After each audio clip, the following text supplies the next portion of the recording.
Hello all, welcome to Time Twister. I'm your host, David Raya, and today we're diving into the 1980s, a decade of big hair, new wave, funk, and some slashers. A decade associated with style and nostalgia. We have a few topics today, including entertainment and fashion.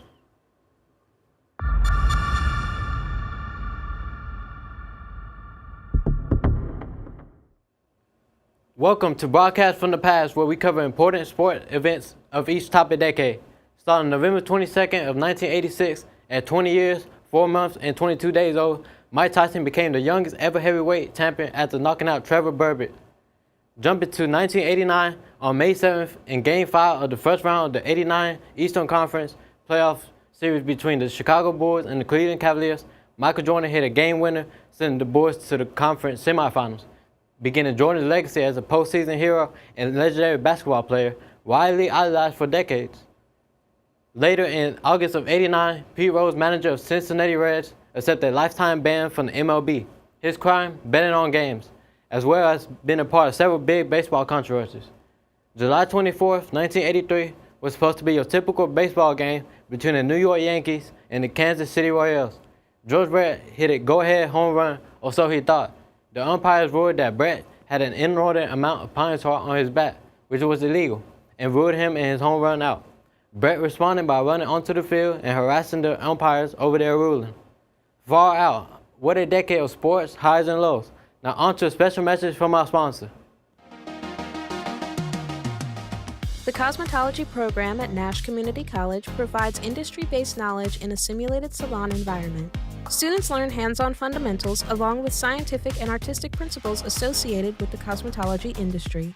Program courses instruct students in all phases of professional imaging, including hair design, chemical processes, skin care, nail care, and multicultural practices. The program also delves into business principles, computer skills, and product knowledge. Degree graduates should qualify to sit for the State Board of Cosmetic Arts examination for licensure. Diploma and certificate options are also available. For more information about the cosmetology program or the salon services open to the public, visit nashcc.edu or call 252-443-4011.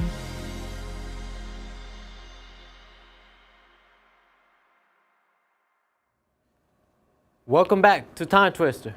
We reach a very special portion of our show, Runaway Talk, where we give you the 411 on fashion history of the decade. Starting with women's fashions, the decade was truly defined by power dressing due to an influx of women flooding the workforce. Power suits enhancing shoulders with large shoulder pads, bright colors, and materials like lace, knitwear, as well as denim on denim became a staple. Oversized jewelry made of wood, resin, or plastic in bright and neon colors were a must in every jewelry box of the era. The workout and health craze really took American culture by storm, causing workout wear to become casual wear.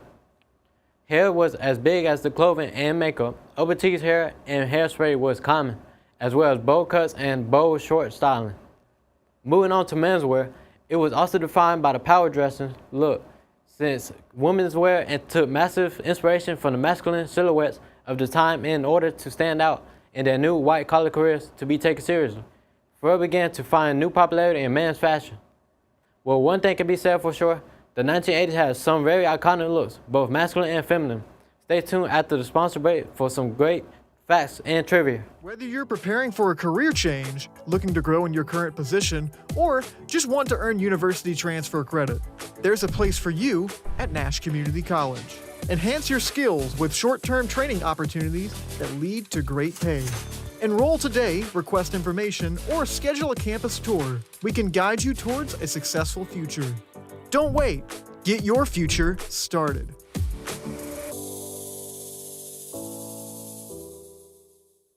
Welcome to For the Culture, where we talk about pop culture, icons, entertainment, and horror. The 80s are known for its iconic television shows and movies, as more easily accessible entertainment began to boom. Let's start with one of the biggest icons of the decade, Arnold, an actor who truly dominated the box office, starring in interesting movies like Twins, Running Man, and Red Heat. However, he was in much more notable movies of the decade, including Commando, The Predator, and of course, The Terminator, arguably one of the most iconic trilogies ever. Terminator watched some movies from Judgment Day to Rise of the Machines and Genesis could run. You could say many actors had their place in the 1980s, but there's no denying the icon status of Arnold. The statistics don't lie. Commando brought in $57.5 million in the box office domestically. The Predator, $98.5 million domestically, 15 million tickets, and was in the top 10 movies of '87. And finally, The Terminator wrapped in $78.3 million in the box office, sold 10 million tickets, and became one of the most appreciated film franchises coming out of the '80s. Diving into the horror spree, the '80s were widely considered to be one of it, if not the best decade of horror media. In the '80s, practical and digital effects, as well as special effects, have vastly improved, and we could begin exploring body horror and more unreal horrors and have them look amazing. If it wasn't for the '80s, horror movies of today wouldn't have a plethora of slasher characters. You got the classics like Friday the 13th, and Nightmare on Elm Street, and Candyman. However, you also have superb movies that didn't exactly make it into the general public memory, like Sleepaway Camp, Slumber Party Massacre, and The Funhouse. The highest grossing slasher of the 1980s was A Nightmare on Elm Street, The Dream Master, bringing in $50 million worldwide. Jumping into the culture of the decade, let's talk about Pablo Escobar, also known as El Patron of Medellin Cartel.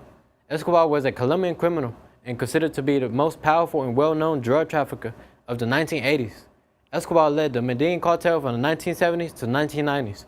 The Medellin Cartel dominated the trade, supposedly bringing in $420 million per week. And the estimated net worth of the titular Escobar, $25 billion. He was said to have successfully challenged the state on extradition, showing that extreme violence could force governments to negotiate. It was said Pablo's way of handling things was either plata or plomo, which means bribes or bullets.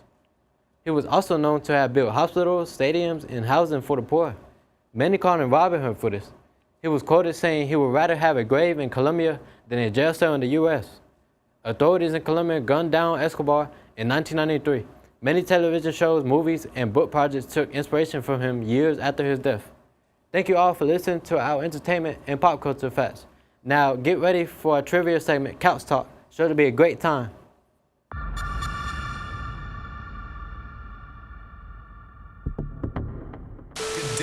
My name is Arthur Pridgeon, and welcome to Couch Talks. On this segment on Time Twisters, my host, David Raya, will ask three contestants on the show to see if they are meticulously listening to the information. The three contestants are none other than the following: Faith Talbot, Wood Robertson, and of course, Arthur Hayes. With all that being said, take it away, David. The question we have here is, how many tickets did the Terminator sell on his opening weekend? A, 5 million, B, 7 million, C, 10 million, or D, 14 million? Wood. D, 14 million. That is incorrect. Out there. 10 million. That is correct. Alright, next question we got. What caused Pete Rose to receive a lifetime ban from the MLB? A, betting on games. B, allowing the use or performance enhancing drugs. C, laundering money. 4, terrible management. Terrible management. That is incorrect. A, betting on games. Yep, that is correct. Alright, next question. Which of the following was a popular hairstyle of the 80s? Split dye, no lights, big teeth hair, or bobs? None of the above. Bruh. That is incorrect. Big teased hair. That is correct. Alright, next. Here's Time Twister's instant replay. As you can see, Wood Robertson gives an answer that was clearly not an option. Arthel realizes her opportunity and ambushes on the moment. That was Time Twister's instant replay. Now back to Couch Talks. What was the highest grossing 1980s slasher? A, Friday the 13th. B, A Nightmare on Elm Street, The Dream Master. C, Sleepaway Camp. D, The Slumber Party Massacre. Faith.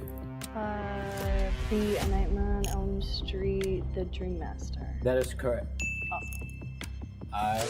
Yeah, that's a nice logo right over there. Wait.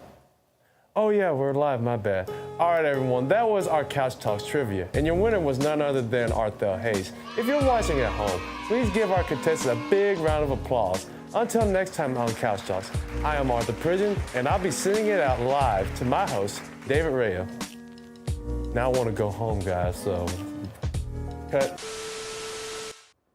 All right. Thank all of you totally tubular viewers for tuning in for the first ever episode of Time Twister. We hope everyone enjoyed. Join us next time for a dive into the early 2000s. Until next time, this is David Raya and Time Twister.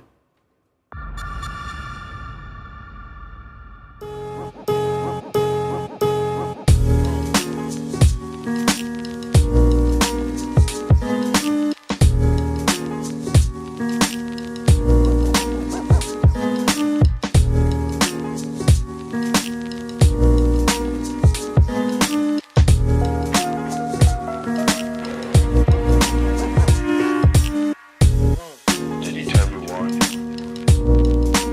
No. Has anybody told you?